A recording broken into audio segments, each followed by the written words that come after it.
नमस्कार, आप देख रहे हैं जम्मू परिवर्तन और मैं हूं सिटू सिंह। इस समय हम सब डिवीज़न सुंदरबनी के अंदर हैं।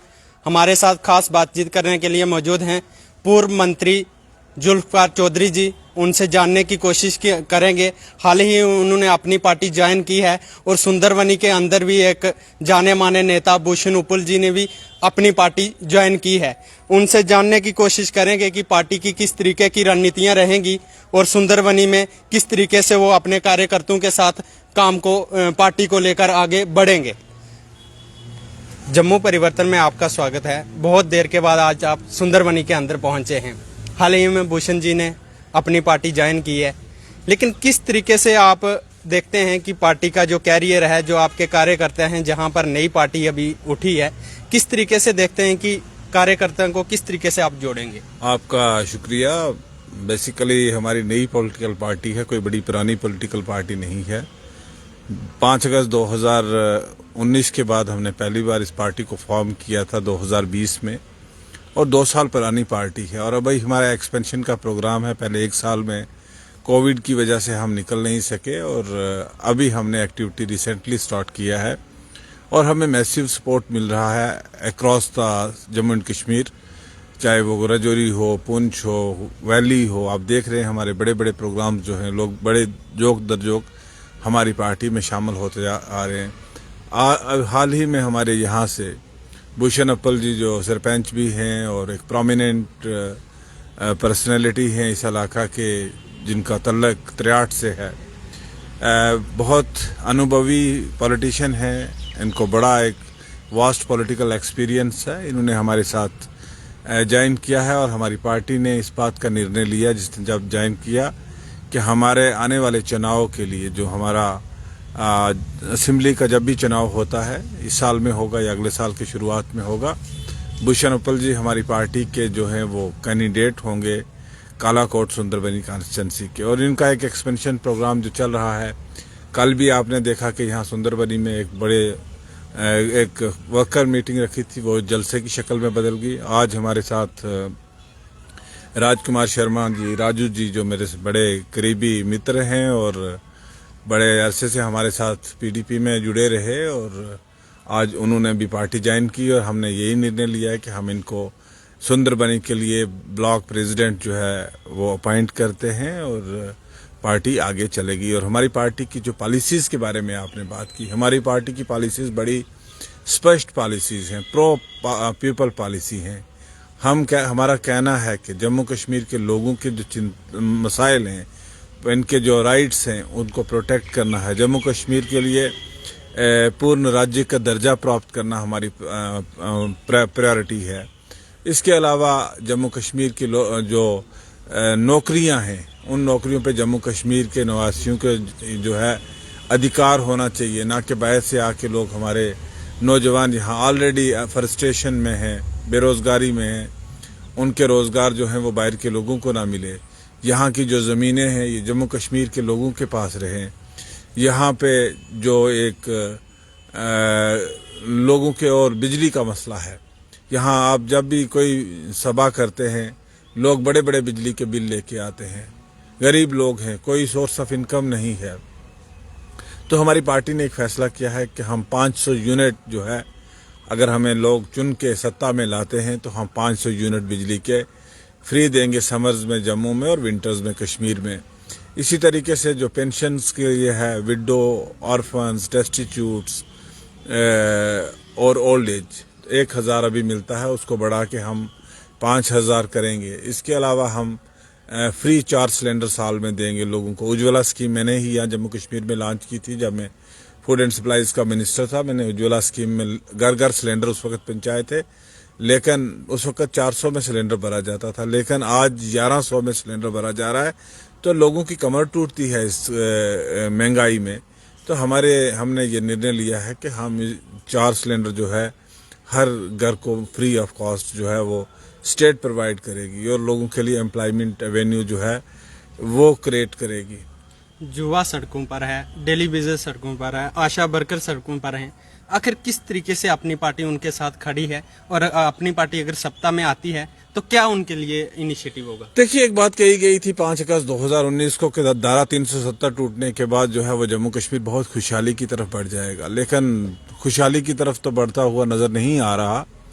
यहाँ आपको डेली वेजर्स धरने पे, अनएम्प्लॉयड यूथ धरने पे, टीचर्स की रिक्रूटमेंट नहीं, पुलिस की रिक्रूटमेंट नहीं। अभी एक रिक्रूटमेंट हो रही थी, उसमें एक स्कैम अनर्थ हुआ। तो मुझे लगता है कि एक डिस्कनेक्ट है लोगों में, सरकार में और आम जनता में एक डिस्कनेक्ट हो गया है और लोग परेशान हैं। हम एक बहुत बड़े लोकतांत्रिक कंट्री में रहते हैं, एक डेमोक्रेसी है जो दुनिया की सबसे बड़ी डेमोक्रेसी में रहते हैं, और 4 साल से यहाँ पे एक लोगों की चुनी हुई सरकार नहीं है, लोगों की मर्जी नहीं की सरकार नहीं है, लोगों की सह नहीं है। ब्यूरोक्रेट्स अपनी मनमानी करते हैं, अपनी मर्जी से करते हैं, क्योंकि वो आवाम के सामने अकाउंटेबल नहीं है। इन सारे समस्याओं का हल जो है वो जल्दी चुनाव है, और जितना जल्द चुनाव होगा यहाँ पे लोगों की समस्याएं जो है वो हल हो सकती हैं। एक सर्कुलर निकाला गया, पहले लोगों को फ्री में पानी मिलता था, अपनी जमीन से निकालते थे, लेकिन अब उस पर टैक्स भी देना होगा और परमिशन भी लेनी होगी। क्या आपके नजरिए से किस तरीके से देखते हैं इसको आप? देखिए, हर दिन यहाँ नए नए फरमान जारी होते हैं जो प्रो पीपल नहीं है। बहुत सारी चीजें हैं। पानी जो है वो रेगुलर सप्लाई होता ही नहीं है गाँव में, लेकिन लोगों को बिल जाना स्टार्ट हो गए हैं।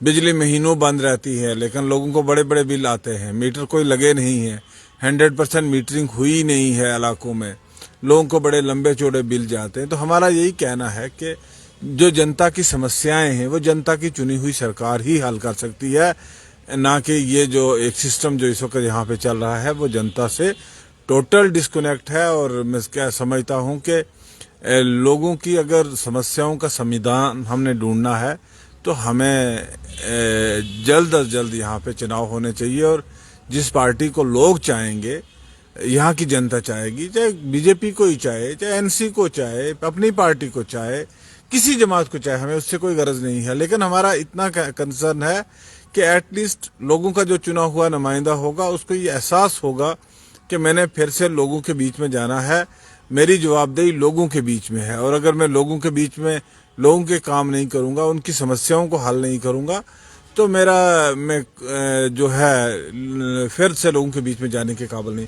लेकिन एक ऑफिसर को बैठे हुए उसको क्या जरूरत है कि वो जनता की फिक्र करे? वो तो अपना ट्यूनर ढूंढता है कि मेरा ये टर्म कब खत्म होगी और आगे टर्म में दूसरी पोस्टिंग कहाँ अच्छी सी जगह पे चला जाऊंगा।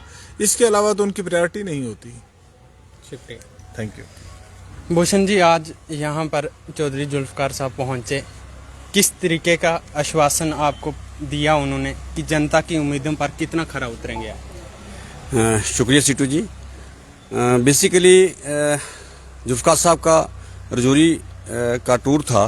ये काफ़ी दिनों से रजौरी में अपनी कंस्टिट्यूंसी दराल बुदल वगैरह में थे, तो ये वहाँ से वापस आ रहे थे। तो मैंने इनसे इल्तिजा की कि आप सुंदरबनी में रुकिए और यहाँ की जो लोगों की मुश्किलातें हैं वो उनको यहाँ पे सुनिए। तो मैंने आज जो मुश्किलातें यहाँ की सुंदरबनी एरिया की हैं, सियोट की हैं, त्रियाट की हैं, कालाकोट की हैं, वो मैंने इनके साथ शेयर की। जो लोगों की डिस्ट्रिक्ट एडमिनिस्ट्रेशन ताई जो प्रॉब्लम थी वो भी मैंने इनको बताया, जो सेक्रेटरीट से हल हो सकती है वो भी मैंने बताया। जैसे बिजली का मसला है, पानी का मसला है, डेली वेजेस का मसला है, GRS का मसला है, और इसके साथ साथ जो रोडों की हालत है, बरसात में जो लोगों के मकानों में को डैमेज हुआ है वो मैंने इनसे बात की। और उसके बाद फ्लड से जो लोगों की फसलों को तबाही हुई है, और इसके साथ मक्की की फसल जो इस बार क्योंकि पूरी 100% 50% से लेकर के 100% तक की मक्की की जो फसल है वो तबाह हो गई है, उसको कोई बीमारी लगी है, तो वो मैंने इसके साथ डिस्कस की। तो इन्होंने मुझे श्योर किया कि मैं ये सारी बातें जो हैं सेक्रेटरीट लेवल की जो बातें हैं वो मैं सेक्रेटरीट में, जो LG लेवल की बातें वो LG साहब से डिस्कस करेंगे, और जो डिस्ट्रिक्ट एडमिनिस्ट्रेशन लेवल की बातें हैं वो डिस्ट्रिक्ट एडमिनिस्ट्रेशन से बात करके हल बात की। इस बार सरकार ने कहा कि 70-74 जो बीज है उसको लगाइए, लेकिन आज किसान मर रहा है और जो दवाई की कीमत है वो आसमान छू रही है। किस तरीके से देखते हैं कि आखिरकार किसानों की हर तरीके से कमर तोड़ने की कोशिश की जा रही? देखिए, जो ये बीज है, तो यहाँ तक मुझे लगता है कि बीज ही जो है खराब है, क्योंकि अगर कोई बीमारी होती तो एक इलाका में होती। जहाँ पे ये बीज लगाया गया, जिस एरिया में लगाया गया, वहाँ पे ये बीमारी है। तो मुझे तो लगता है कि जो बीज हमें जो मिला वही सही नहीं मिला, उसको प्रॉपर ट्रीट नहीं किया गया था और उसी से जो है ये बीमारी पर पनपी और किसानों की जो मेहनत है, जो उनका पैसा था, जो इन्वेस्टमेंट है, जो उन्होंने खाद पे खर्चा, जो उन्होंने बुआई पे खर्चा, जो उन्होंने बीज पे खर्चा, वो सारा खत्म हो गया और किसान जो है वो सड़क पे आके आज इन्होंने बिठा दिया है। तो ये थे हमारे साथ भूषण उपल जी। हालांकि एक्स मिनिस्टर जुल्फकार चौधरी ने सीधे तौर पर कहा कि बीजेपी की जो नीतियां हैं वो कहीं ना कहीं लोगों को आहत कर रही हैं। अगर अपनी पार्टी सत्ता में आती है तो उन्होंने अपने जुबानी जो बोला है कि चाहे वो पेंशन स्कीम हो, या सिलेंडर हो, या बिजली पानी हो, हर तरह की जो लोगों को सहूलियत है वो दी जाएगी। आप देखते रहिए जम्मू परिवर्तन। मुझे दीजिए इजाज़त। जय हिंद, जय भारत।